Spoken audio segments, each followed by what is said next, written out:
Petrol और diesel के दाम पिछले 10 दिनों से लगातार बढ़ रहे हैं। राजस्थान के श्रीगंगानगर में तो पेट्रोल की कीमत 100 रुपए प्रति लीटर पार कर गई।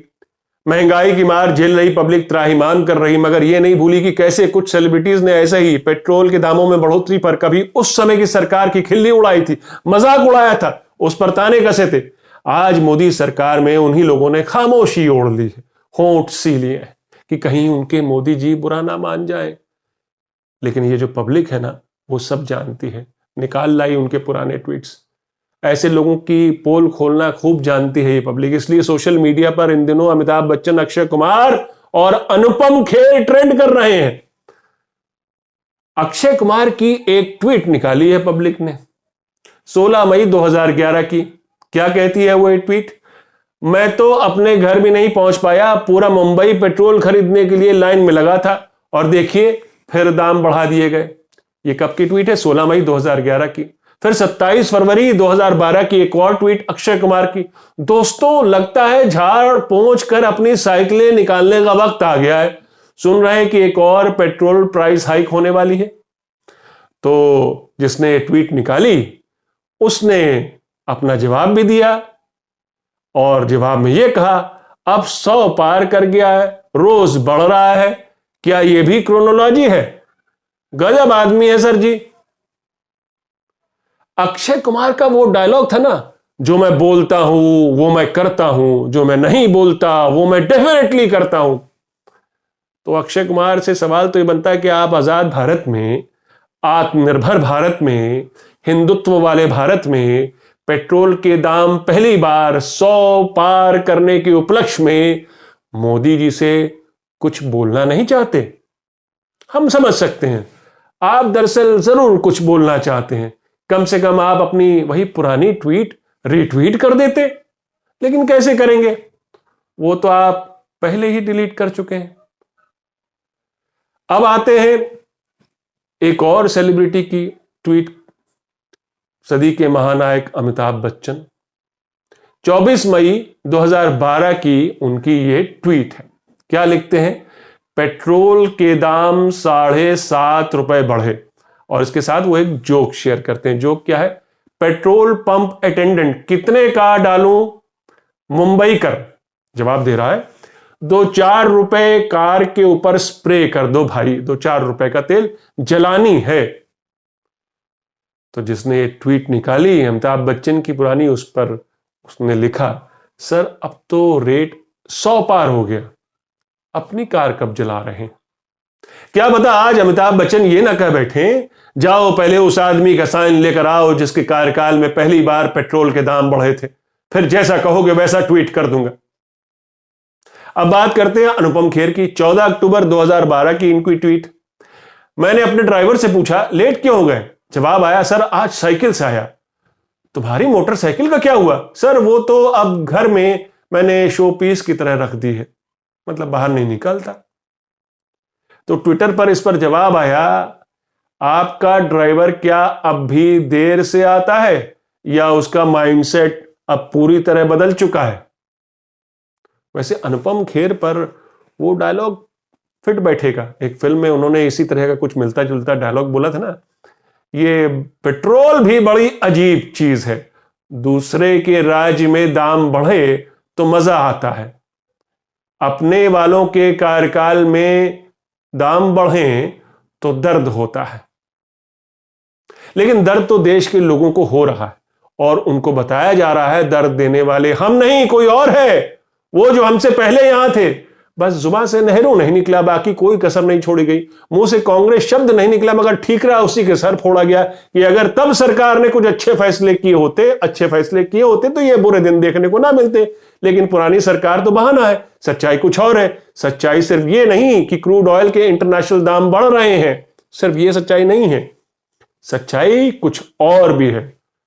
पेट्रोल डीजल के लगातार बढ़ते दामों को लेकर आज आपको 5 सच्चाई बताऊंगा जो आपका दिमाग खोल देगी।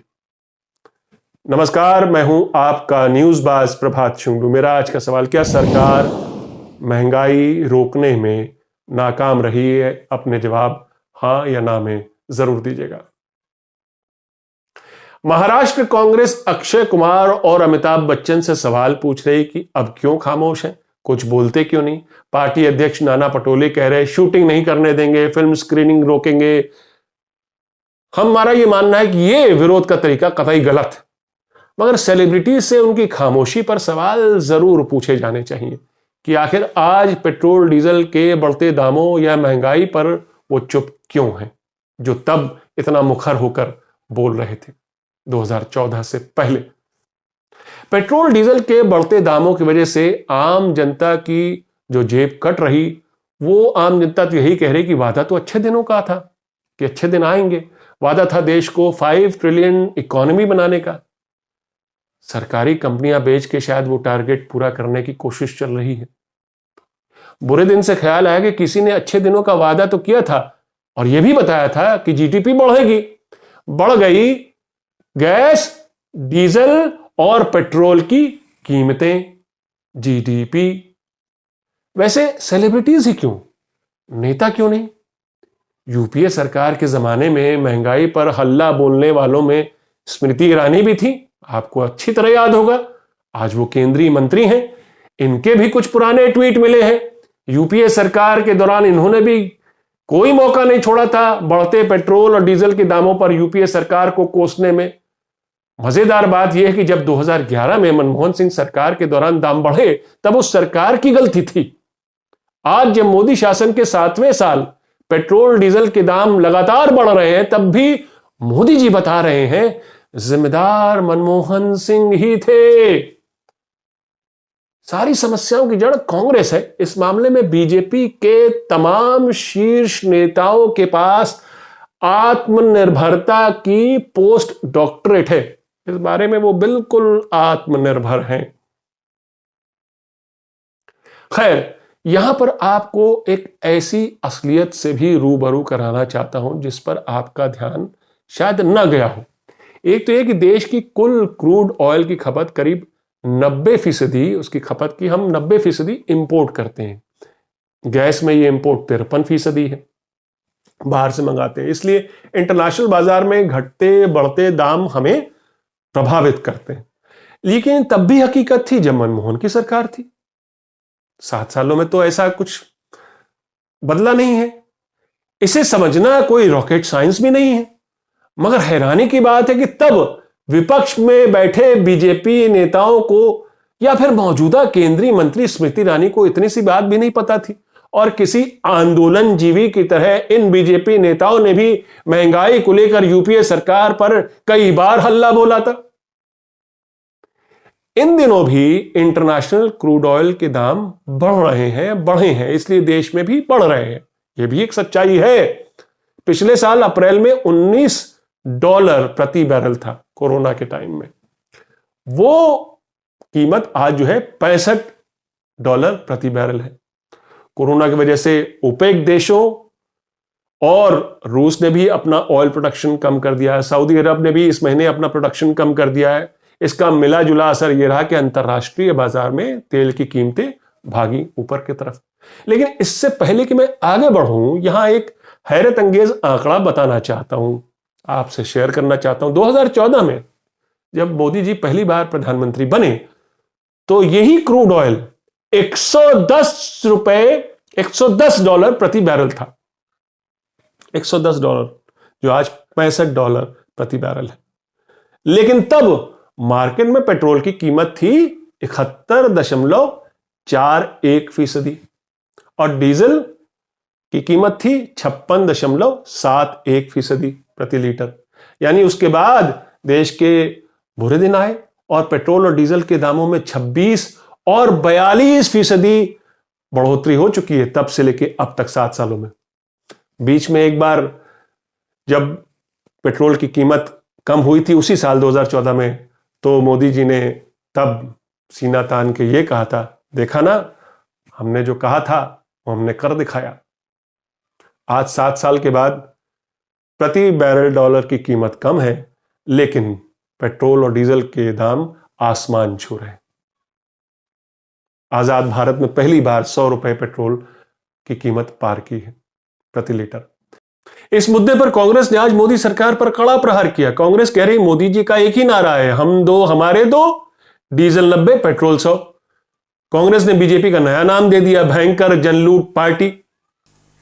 1 मई 2019 यानी दूसरा कार्यकाल संभालने से आज तक पेट्रोल की कीमतों में 15 रुपया 21 पैसे प्रति लीटर और डीजल की कीमतों में 15 रुपया 33 पैसे प्रति लीटर का इजाफा या बढ़ोतरी हुई है।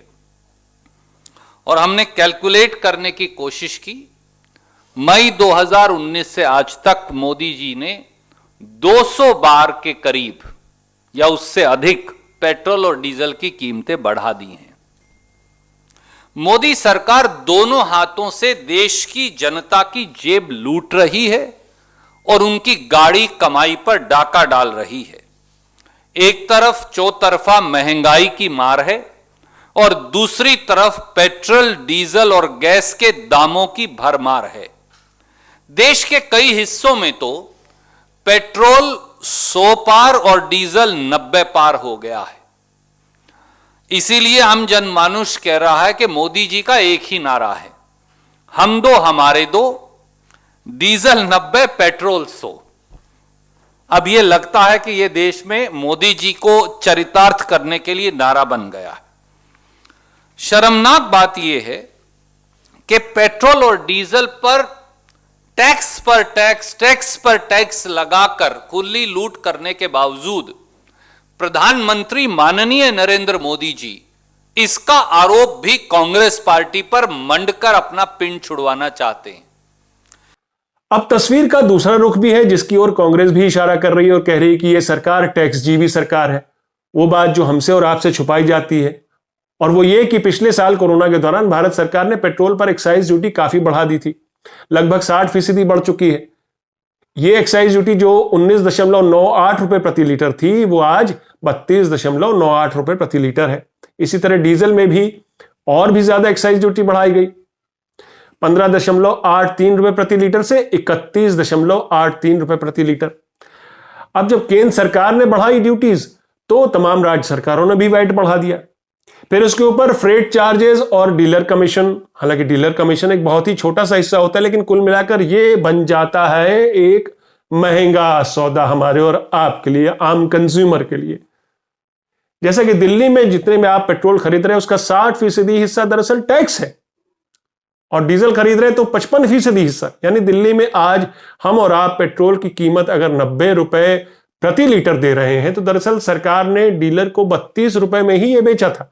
उसी तरह डीजल की कीमत करीब 34 रुपए डीलर को पड़ी, लेकिन हम तक जब तक वो पहुंचा तो कुल टैक्स और वैट मिलाकर वो 80 रुपए प्रति लीटर पड़ गया। यानी सरकार हम पर, आप पर, आम जनता पर टैक्स लाद रही और ब्लेम कर रही पुरानी सरकारों को। यही कांग्रेस कह रही कि ये सरकार जो है वो टैक्स जीवी सरकार है, यानी खुद हाथ की सफाई पर भरोसा कर रही, और जब लोगों पर महंगाई की मार पड़ी तो पुरानी सरकारों को जिम्मेदार ठहराया जा रहा है। प्राइवेटाइजेशन की तरफ सरकार दौड़ रही, सरकारी कंपनियां बेची जा रही हैं और कहा जाएगा कि सब पहले हो जाता तो अच्छा होता, पहले हो जाता तो भारत आत्मनिर्भर होता। अब देखिए ये काम भी मोदी जी को करना पड़ रहा है। कल आप और हम ये भी सुन सकते हैं कि भारत को अंग्रेजी हुकूमत से दरअसल 50 साल पहले ही आजादी मिल चुकी होती, मगर कांग्रेस की वजह से ऐसा नहीं हो पाया। हो सकता है कल आपको यह भी सुनने को मिले। भारत के पड़ोसी देशों में इससे लगभग आधे दामों पर पेट्रोल और डीजल मिल रहा है। शायद इसलिए राज्यसभा सांसद सुब्रमण्यम स्वामी ने सरकार पर तंज कसा अभी कुछ दिन पहले और यह कहा कि राम के भारत में तेल 90 रुपए है, सीता के नेपाल में 53 रुपए और रावण की लंका में 51 रुपए। लेकिन पाकिस्तान और बांग्लादेश में भी काफी कम है। पाकिस्तान में पेट्रोल 51 रुपए था अभी कुछ दिन पहले और बांग्लादेश में 76 रुपए प्रति लीटर। अच्छे दिन पर याद आया, आपके बैंक अकाउंट में 15 लाख रुपए आ गए क्या? मेरा आज का सवाल मैं फिर दोहराता हूं, क्या सरकार महंगाई रोकने में नाकाम रही है? अपने जवाब हां या ना में जरूर दीजिएगा। तो ये थी आज की न्यूज़बाजी। फिर मिलेंगे एक नई न्यूज़बाजी के साथ। तब तक के लिए नमस्कार।